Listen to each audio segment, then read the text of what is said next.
You wake up before your alarm. You did not set one. Your phone buzzes. Money hit your account while you were sleeping, not from a job, not from a hustle, from owning something. This is the story of how a boring $10,000 turned into a life nobody had to punch a clock for. Chapter 1. The first morning you wake up at 6:14 in the morning. You did not set an alarm. Your body just knows something is different today. You walk to the kitchen. You make coffee. You sit at the window. Outside, the street is already moving. Cars honking, people rushing. Inside your apartment, it is quiet. Your phone buzzes once. $41 paid to you while you were sleeping.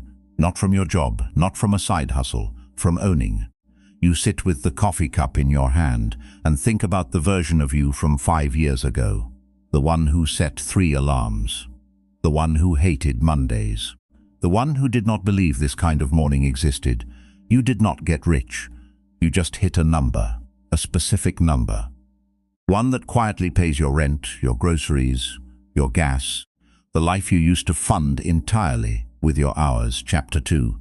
The seed of 10,000. You are 26 years old. You have been saving for 2 years, skipping the new phone, driving the old car, eating at home on Friday nights instead of going out. Now you have $10,000 sitting in your account, doing absolutely nothing. Most people would buy a vacation, a watch, or a couch they did not need. You open your brokerage app instead. You buy a dividend ETF, something boring, a ticker your friends have never heard of. At a 4% yield, that $10,000 pays you $400 a year. Small money. Enough to cover Netflix, Spotify, and your phone bill for a full year. It is tempting to laugh at how small it is. You don't. This is the first dollar in your life that was not traded for time. Every other dollar you ever earned came from hours. Hours at a desk, hours in traffic, hours pretending to listen in a meeting you did not need to be in. This $400 came from nothing. You slept. It paid you anyway. At lunch, a coworker sees the ETF on your screen. He laughs. He says, $400 a year, bro. That's a dinner. You say nothing. You close your laptop. That week, he spends his $400 on a watch he will trade in next year. You do something different. The next month, your dividend hits. You do not transfer it to checking. You do not buy anything. You press the button that says reinvest. You watch your share count go up by a tiny amount. You smile at your phone for the first time all year. Nobody saw it. Nobody needed to. Chapter 3. The quiet 50,003 years pass. You are 29. $50,000 sits in the same boring ETF, most of it from your paycheck, the rest from dividends you never spent. It pays you $2,000 a year. Your electric bill for 12 months. Your internet. A long weekend in Miami with money left over. You do the math one Sunday morning at the kitchen table. You realize something. Every time you flip a light switch, every time you open the fridge, every time you charge your phone, someone else is paying for it, not you. Your shares. You tell nobody. That weekend, your sister gets engaged. The whole family gathers at a steakhouse. Your cousin orders wine that costs more than your dividend made that month. He raises his glass. He announces he just leased a new BMW. Everyone claps. You order water. You eat your steak. You smile. On the drive home, your girlfriend asks if something is wrong. She says you have been quiet. You tell her you were just thinking. You do not mention the $900 month lease, or the $11,000 a year gone, or that your $50,000 will keep quietly dropping $2,000 into your lap this year, next year, and the year after. You say nothing. You just hold her hand at the red light. For the first time in your life, you feel something most people never feel. You feel ahead. Chapter 4. The 100,000 trap. You are 32. 6 figures. The number you used to dream about in high school. The number your father told you changes everything. It does not change everything. It pays you $4,000 a year. Enough for a full year of groceries for one person, bread, eggs, chicken, coffee, all paid by money you did not earn. You walk through Whole Foods on a Saturday with this thought in your head. Every item in your cart, somebody else is buying it. You laughed quietly in the produce aisle. A woman next to you smells a melon, unaware, then it happens. A college friend, Marcus, texts you that night. He says he found something, a stock yielding 12%, pays monthly. Bro, 12% on 100 grand. That's 12,000 a year. You'd triple your dividend. You open the chart on your laptop. The yield is real. The chart is not reassuring. The stock has dropped 40% in 2 years. The dividend looks huge because the price collapsed. This is a yield trap. Every dollar of dividend is being paid out of a bleeding company. The yield will get cut. The price will keep falling. You will lose more than you ever made. You close the laptop. You text Marcus back and tell him to be careful. He sends a laughing emoji. That night he puts $10,000 into it. 6 months later, the dividend gets cut in half. The stock drops another 30%. Marcus stops talking about it. You keep your boring ETF. You keep collecting your $4,000. You keep walking through Whole Foods on Saturdays. The rule at 6 figures is simple. If the yield looks too good to be true, it is. 12% is not opportunity. 12% is a warning. The patient 4% will outlast every shiny 12 every time. Chapter 5. The car that pays you $35. $250,000.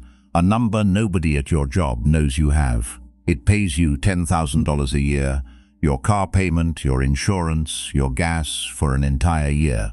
Every mile you drive in 2026 is covered by money you did not earn. You realize this one Tuesday in March, sitting in traffic on the way to work. The man in the next lane is screaming at his phone, veins bulging in his neck. His Tesla is brand new. His face is not. You can see it. He cannot afford that car. You drive a 2019 Toyota, paid off 3 years ago. The Bluetooth still works.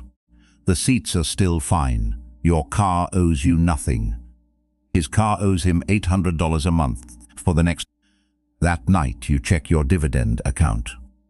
The number is bigger than last month. It is always bigger than last month.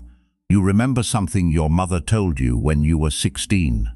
She said, "The richest people I know drive the cheapest cars." You did not understand it then. You understand it now.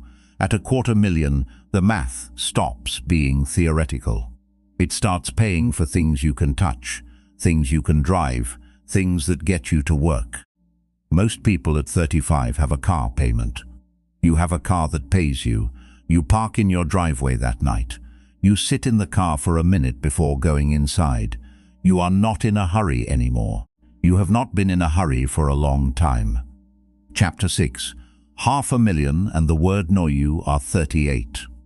$500,000, the number that changes how you sleep. It pays you $20,000 a year, rent in most of America, or a paid-off mortgage in the rest, groceries, gas, power, internet, the basic shape of a life. This is the famous 4% rule, the number financial planners have used for 30 years, the floor. At $500,000 invested, you could quit your job tomorrow and not starve. You would not be rich.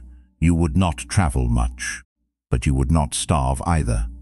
You realize this on a Friday at 4:47 in the afternoon. Your boss walks into your office, sweating, asking you to stay late. You used to say yes immediately. This time you wait 3 seconds. You feel something new. You feel optional. You say yes anyway, but the yes is different now. It is a choice, not a reflex. You walk to your car at 9 p.m. The parking lot is empty. You sit in the driver's seat for a minute before turning the key. You think about the version of you at 26, the one who opened the brokerage app for the first time, the one who got laughed at by a coworker for making $400 a year. That coworker still works here. He has a leased SUV, a second mortgage, a wife who asks where the money goes. You drive home. You eat leftovers. You go to bed at 11. You do not check your dividend account that night. You do not need to. The math is doing what the math does. $500,000 does not make you free, but it gives you something most people never have. It gives you the word no, and no is the most expensive word in the English language. Chapter 7. $1 million of silence. You are 41. $1 million. You do not feel different. Your apartment looks the same. Your car looks the same. Your face in the mirror looks the same. But the number is real. It pays you $40,000 a year, a full American salary, replaced forever. You sit at your kitchen table one Tuesday night and do something you have not done in 15 years. You open a tax calculator. You type in 40,000.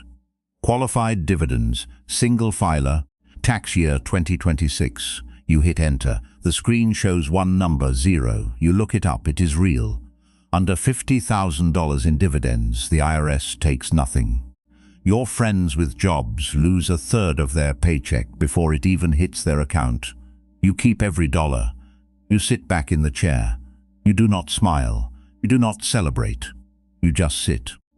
You think about the years you worked overtime for taxable income, trading hours for dollars the government took 30% of before they hit your account. This $40,000 is different. This $40,000 is yours. The next morning at work, your boss talks about quarterly goals. You nod. You take notes. You participate. Nobody knows you could leave on Monday and your life would not change.